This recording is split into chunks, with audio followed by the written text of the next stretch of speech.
दोस्त, मेरा नाम प्रमोद है। मैं दिल्ली से हूँ। और मैंने अपना जो राजनीतिक जीवन की शुरुआत की वो मैंने छात्र राजनीति से की। दिल्ली विश्वविद्यालय में मैं पढ़ा। एनएसयूआई में मैं 2000 1998 से लेकर 2008 तक मैंने एनएसयूआई में काम किया। राज्य स्तर पर भी किया और राष्ट्रीय स्तर पर भी किया। उसके बाद मैं यूथ कांग्रेस में रहा। इलेक्शन कमीशन में वहाँ काम किया यूथ कांग्रेस में। फिर मैं स्टेट में सेक्रेटरी रहा, जनरल सेक्रेटरी रहा। अ, उसके बाद मैं 2018 तक मैंने यूथ कांग्रेस में काम किया। 18 के बाद मुझे एआईसीसी एससी डिपार्टमेंट में काम करने का मौका मिला राष्ट्रीय स्तर पे। और उत्तराखंड और हिमाचल प्रदेश में मुझे काम करने का मौका मिला। और अब तकरीबन 2.5 साल से और 3 साल से मैं डिपार्टमेंट में भी काम करता हूँ। और जो दिल्ली प्रदेश कांग्रेस कमेटी के अंदर भी एक एज ए वर्कर उसमें भी काम करने की कोशिश करता हूँ। मैं लॉ ग्रेजुएट हूँ। और लेकिन प्रैक्टिस नहीं कर पाता हूँ क्योंकि संगठन के काम में इतनी व्यस्तता रहती है, तो प्रैक्टिस का समय मेरे पास कभी रहा नहीं। बाकी सामान्य परिवार से आता हूँ। घर में मदर है।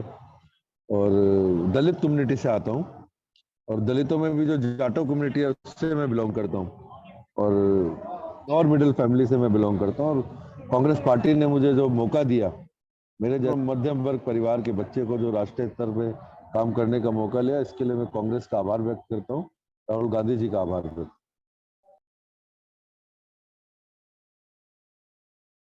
उसके कारण थे।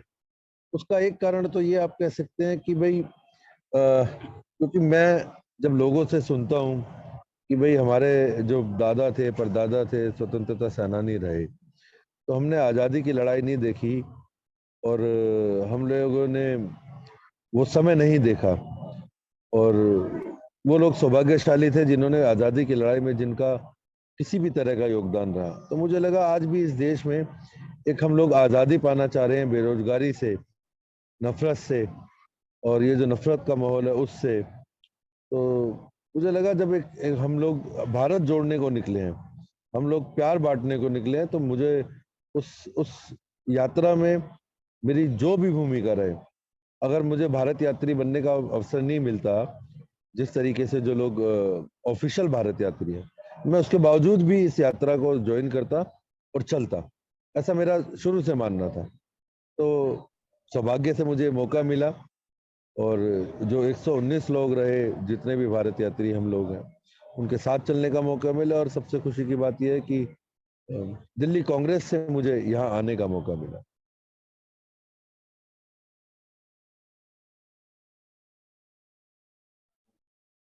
देखिए, मैं ईमानदारी से बात करूंगा कि जैसे यात्रा शुरू हुई तो नॉर्थ इंडिया और साउथ इंडिया, भारत दो हिस्सों में भी बटा हुआ है।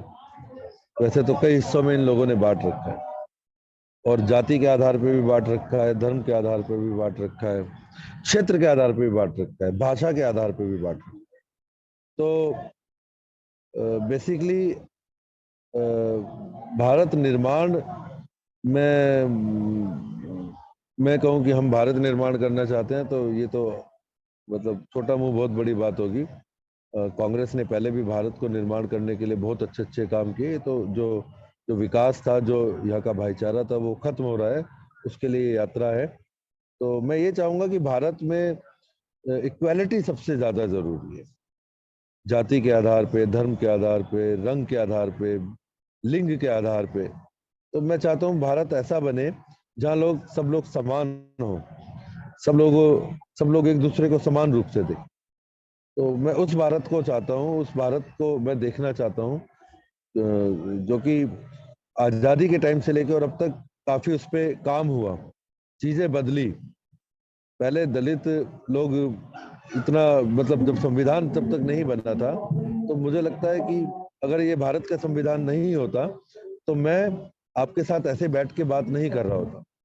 तो सबसे बड़ी बात यह है कि जो संविधान ने हमें दिया, और आज के टाइम में उसी संविधान के साथ जो खिलवाड़ किया जा रहा है, उस संविधान को नष्ट करने का काम जो बीजेपी और आरएसएस के लोग कर रहे हैं। और खास तौर पे दलितों को, आदिवासियों को और मुस्लिमों को टारगेट करके जो किया जा रहा है वो, और उनको बराबर लाने की जरूरत है, ना कि उनको नीचा करने की जरूरत है। गरीब और गरीब हो रहा है, अमीर और अमीर हो रहा है।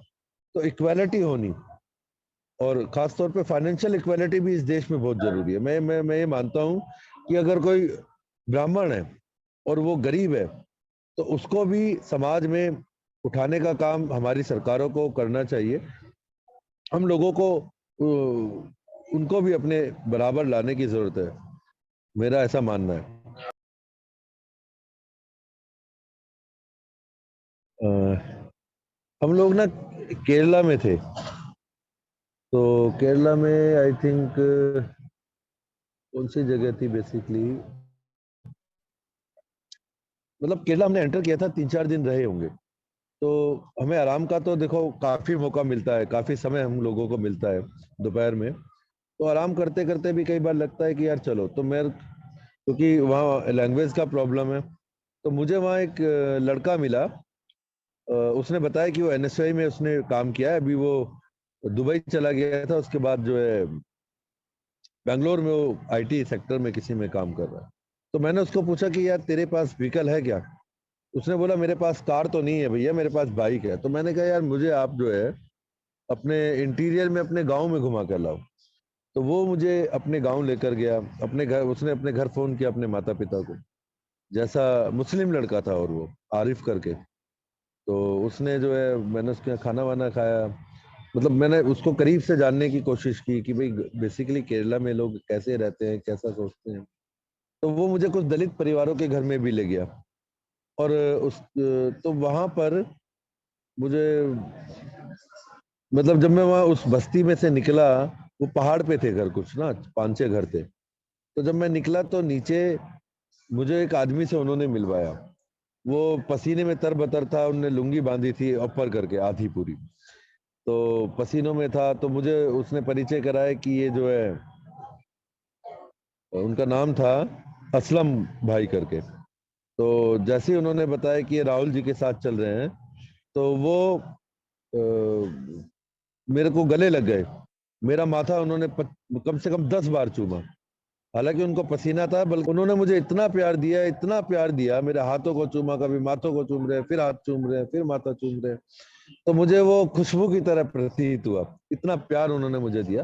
तो एक वाक्य मेरे लिए एक जो है इमोशनल एक क्षण था, और एक सुखद अनुभूति मुझे वो हुई कि देखो कांग्रेस को लोग कितना प्यार करते हैं। वो प्रमोद को प्यार नहीं कर रहे थे, प्रमोद को तो जानते भी नहीं थे। प्रमोद एक कांग्रेस का वर्कर है। प्रमोद अ, भारत जोड़ो यात्रा का एक सदस्य है। प्रमोद राहुल गांधी का सिपाही है। उसको जानकर उन्होंने मुझे इतना प्यार दिया, ना कि प्रमोद जानकर। सुखद अनुभूति थी मेरे।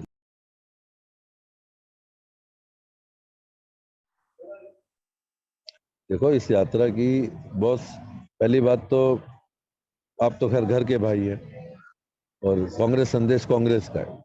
लेकिन ईमानदारी की बात यह है कि ये जो यात्रा चल रही है, इस यात्रा से क्या फर्क पड़ेगा क्या नहीं पड़ेगा ये तो मैं नहीं जानता।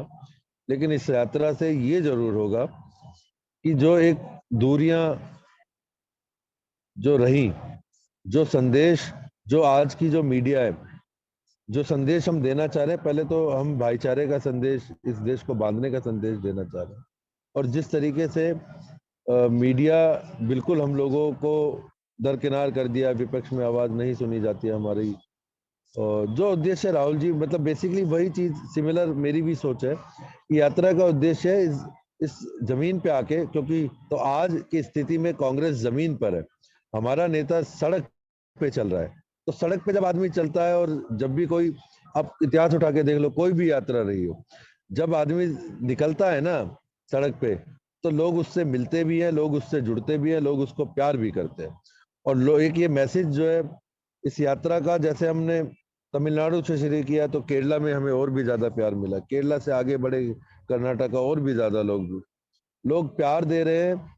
इस यात्रा से प्यार भी मिल रहा है, और मुझे लगता है इस यात्रा से कहीं ना कहीं हमारी आवाज, हमारा जो हम जो बेसिकली यात्रा एक जागरूकता अभियान है। तो वो जो लोगों को जागरूक करने का काम भी इस यात्रा के जरिए हो रहा है।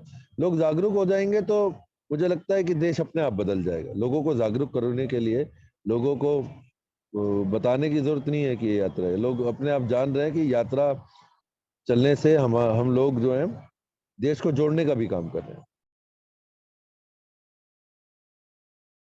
देखिए, मैं भारत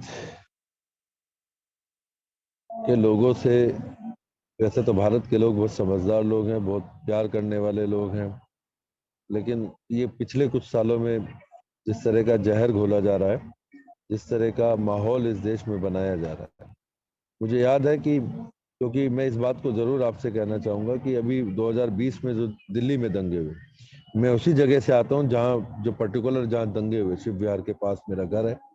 मात्र जहाँ पर ये हादसा हुआ वहां से 500 मीटर भी नहीं कहूंगा तो 300 350 मीटर पर मेरा। तो ऐसा माहौल क्रिएट हो रहा है कि मतलब पॉलिटिकल सरकार बनाने के लिए और सत्ता पाने के लिए ये किसी भी हद तक लोग जा सकते हैं। तो कोई भी हो, चाहे वो मुस्लिम हो, चाहे कोई आदिवासी हो, चाहे कोई स्वर्ण जाति का हो, अगर वो वंचित तबका है, हम लोगों को उसके साथ खड़े रहना। मतलब तभी मुझे लगता है कि ये यात्रा तभी सफल होगी जब हम अपने लोगों के साथ खड़े रहेंगे, प्यार के साथ, भाईचारे के साथ, पैगाम लेकर। नहीं नहीं, आप बिल्कुल, आप जैसे अभी मुझे इस पे देख रहे हैं स्क्रीन पे, आपको मेरे को कश्मीर तक भी आप ऐसे ही देखेंगे, क्योंकि इसका एक कारण है। हम्म। ये भी मैं थोड़ा सा शेयर करना चाहता हूँ आपसे। इसका रीजन ये है कि हम लोग जो भारत यात्री हैं, राहुल जी भी भारत यात्री हैं, हम लोग सुबह चलते हैं, सुबह के फर्स्ट हाफ में हम यात्रा करते हैं, उसके बाद हम रेस्ट करते हैं। लेकिन जो हमारा नेता है, जो हमारा भाई है, जो इस प्यार के संदेश को लेकर निकला है, वो दिन में भी लोगों से इंटरेक्शन करते हैं, लोगों से मिलते हैं। जब उनको देखते हैं ना इतनी मेहनत करते हुए, तो हमें लगता है कि उनकी मेहनत के आगे तो हमारी मेहनत कुछ भी नहीं है। उनसे मिलते हैं तो एक पॉजिटिव एनर्जी मिलती है, ताकत मिलती है। तो जब भाई बड़ा साथ चल रहा है और ताकत दे रहा है, लोगों का प्यार हमें ताकत दे रहा है, लोगों की मोहब्बत, लोगों का आशीर्वाद हमें ताकत दे रहा है, मुस्कुराते हुए चेहरे जब दिखते हैं ना बस रास्ते में, तो आप ऑटोमेटिकली चार्ज हो जाते हो और आपका चेहरा खिलखिलाता हुआ ही रहेगा। ये लोग ऐसे ही मिलते रहेंगे, ऐसे ही बढ़ता रहेगा ये कारवां, लोगों का प्यार हमें मिलता रहेगा, और आप हमारा हंसते हुए चेहरे पूरे देश भर में जो यात्रा चलेगी उसमें देखते रहेंगे।